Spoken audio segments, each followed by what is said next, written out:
com Saúde, vou começar com uma pergunta. Quantos anos você tem? Não, de novo, quantos anos você tem, de verdade? Não a idade que aparece no RG ou referente ao seu registro de nascimento. Quantos anos o seu organismo adquiriu durante todo esse seu processo de vivência, acompanhado muitas vezes de hábitos legais e outras vezes de hábitos não tão legais assim. Para explicar melhor tudo isso, está aqui o nosso consultor, Dr. Carlos Chilinski. Olá, doutor, obrigado pela presença.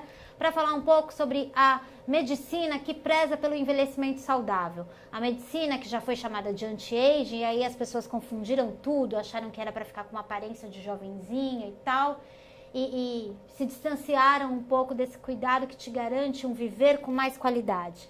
Então, para esclarecer todo mundo, vou começar com essa pergunta, doutor. Doutor, o que seria a medicina que preza o envelhecimento saudável, a medicina que cuida do envelhecer das pessoas? Sim. Há alguns anos, um pouco mais de 10 anos, alguns médicos americanos se reuniram para verificar o que eles poderiam fazer, cada um dentro da sua especialidade, para melhorar a saúde das pessoas, para diminuir a incidência daquelas doenças que afetam o envelhecimento, aceleram,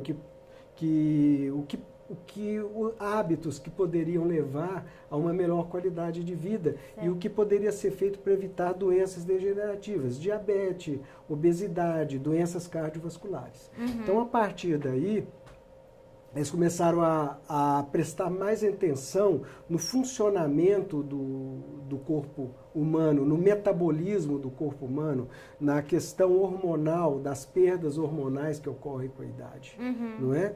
E chegaram a várias conclusões.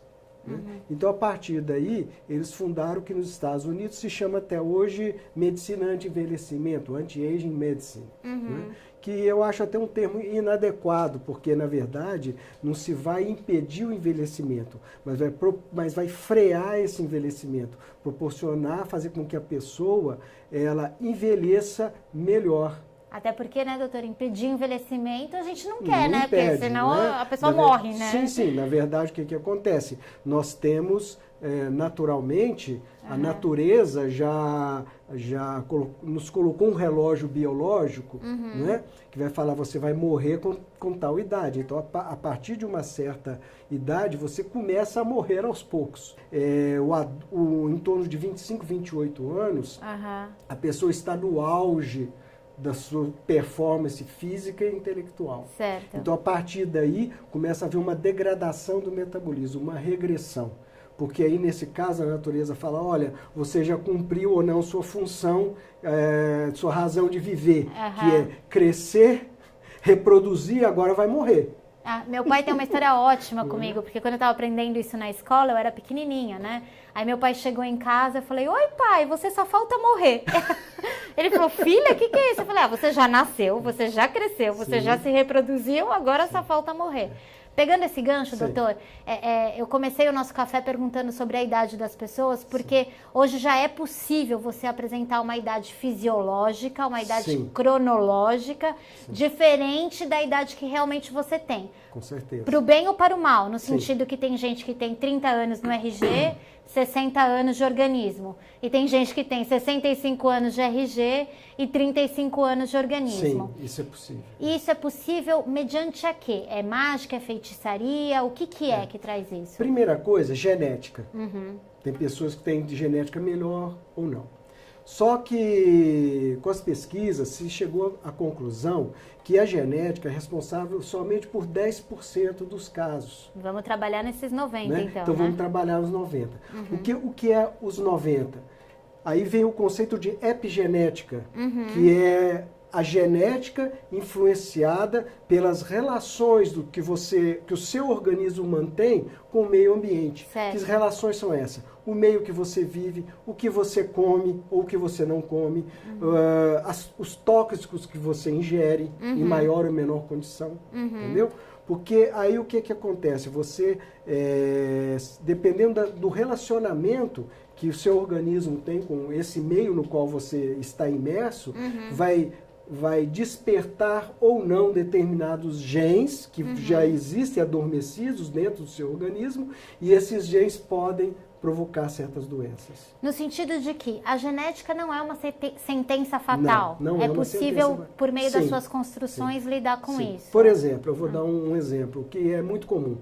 Existem pessoas que fumam a vida toda e não tem problema nenhum, vivem 100 anos e fumando. Tem outros que não, com 40 anos, 50, desenvolvem uma bronquite, um câncer de pulmão. Certo? Então, o que acontece? Essas pessoas têm geneticamente, né, o gene para levá-los a apresentar o câncer de pulmão.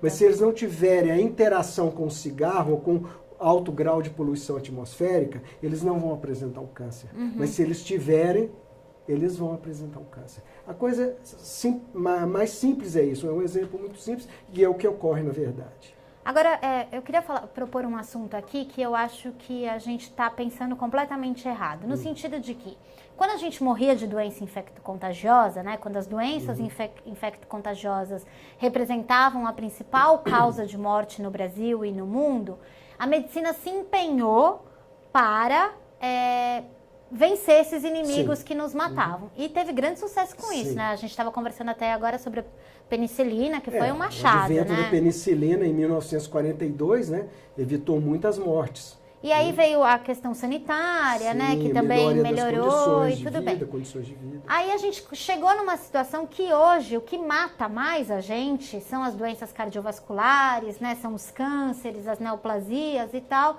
que são doenças muito ligadas ao hábito de vida. Mas as pessoas meio que encaram essas doenças, o Alzheimer, por exemplo, como basta viver para ter. Então, é quase que assim, não há nada que eu possa fazer com isso. Até porque a indústria farmacêutica tem pouca resposta para isso. Né? Os remédios para o colesterol, por exemplo, não conseguiram dar uma mexida muito grande na questão da doença cardiovascular, por exemplo. O remédio para Alzheimer praticamente não existe. Então, meio que a gente foi convencido a achar que não há nada que se possa fazer para isso. Vamos viver e ver no que dá. E não é verdade, né, doutor? Não é verdade. Veja bem, nossos pais, nossos avós, quantas vezes eles tinham aquele velho ditado, prevenir é melhor do que remediar. E muito mais barato. O que acontece é que a nossa medicina, a ocidental principalmente, né, baseada nos grandes laboratórios, as grandes multinacionais, farmacêuticas, até de alimentos, elas não promovem doenças, elas não promovem saúde, elas promovem doença, trata doença. A medicina é feita para tratar a doença, não para prevenir. Sendo que até em termos de saúde pública, é muito mais barato você prevenir doenças do que você remediar doenças. Né? Internações, UTIs, cirurgias, são coisas caríssimas. Né? A medicação é uma coisa caríssima. Não é? O lucro que isso aí gera é um lucro imenso. Entendi. Então, a gente vive num mundo, de certa forma, perverso nesse sentido. Não é? Onde se promove, assim, você pode... Qual que é a ideia geral? Né? Manda ver, faz o que você quiser, come do jeito que quiser, vive. Depois toma um remedinho que vai ficar uma beleza. Normalmente, quando eu me deparo com uma doença que dizem que não tem cura... A tradução literal é doença que não tem remédio, né? Não significa que ela não tem uma prevenção e que ela não pode ser barrada, o ritmo revertido, né? O ritmo de evolução, né, doutor? A maioria das doenças, essas doenças hoje que estão em voga por aí, diabetes, doenças cardiovasculares, etc., a não ser que a pessoa tenha uma tendência genética muito grande, que isso existe, né? Doenças degenerativas de causa genética, cânceres basicamente de causa genética, principalmente os cânceres das crianças, tudo, mas a grande maioria das doenças são perfeitamente evitáveis se você tiver uma prevenção adequada disso aí. No Brasil, o nosso solo é muito pobre. Então, os nossos alimentos, mesmo as frutas e verduras, elas têm uma tendência menor a ter menor quantidade de vitamina e de sais minerais. E até pelo uso da agricultura, né? As grandes produções, as grandes produções, elas matam a terra. Porque o adubo que é usado são adubos químicos, não é adubo orgânico. Porque o que faz a terra ter vida e transformar essa vida em forma de nutrientes para as plantas é o adubo orgânico. Uhum. E tem a questão com os animais também, né? A forma como os animais são criados também Sim, fazem sim. que o Sim. nosso salmão, por exemplo, ele é de péssima qualidade, né? Péssima qualidade. É um peixe criado totalmente artificialmente, cativeiro. come ração, né? Com corante ainda para ficar bonitinho, vermelhinho, né? Tá? Então, Fernanda, a coisa é muito complicada às vezes. Veja bem, então vamos parar de comer o salmão de cativeiro e vão comer o salmão de selvagem. Só que o salmão selvagem também tem um problema. Os mares estão cheios de mercúrio. Entendi. Entendeu? A nossa natureza, o nosso meio está um pouco doente, né, doutor? Sim. E é por isso que a gente precisa dessas avaliações para ver o que está faltando na gente mesmo. Então, né? por exemplo, aí vem a questão. Então, que peixe que eu vou comer para ter uma ômega 3? A sardinha, por exemplo. É barata, não está no topo da cadeia alimentar igual o salmão, entendeu? Então, a quantidade dela de mercúrio, que ela se alimenta praticamente de plâncton, a quantidade de mercúrio da sardinha é mínima.